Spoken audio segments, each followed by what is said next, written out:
Contrairement à Brazzaville, la capitale politique qui possède des parcs et des forêts, Pointe-Noire, la ville économique, n'arbore pas la même architecture. Hormis les quelques arbres plantés au profit du 6 novembre qui célèbre la journée nationale de l'arbre, la ville océane ne possède que quelques 5 hectares de forêt qui marquent la frontière entre le quartier Timbamba et Nguyo au niveau de la Congo. C'est le fameux ex-jardin d'agrément, initialement conçu pour pépinière d'arbres de décoration depuis 1975 par l'ingénieur agronome qui est aujourd'hui abandonné et devenu presque une forêt, une aubaine pour la population de Timbamba. Malgré la hausse des chaleurs avoisinant les 40 degrés Celsius depuis le début de ce mois de mars, aucune initiative de la part de la ville n'est envisagée pour apporter un changement dans son architecture en vue d'une implantation de forêt, même artificielle, qui participe à la séquestration du carbone et à la fourniture de l'oxygène, mais également qui offre des potentielles solutions durables que peuvent offrir les arbres aujourd'hui.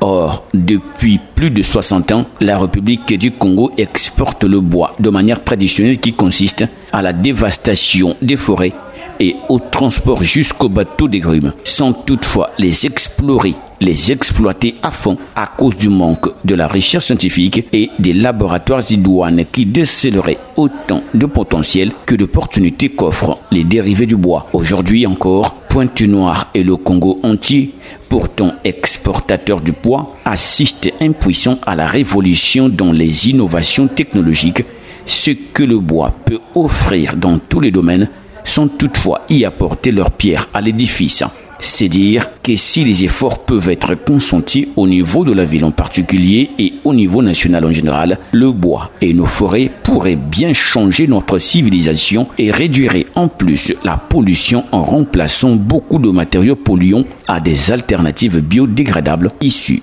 des dérivés du bois.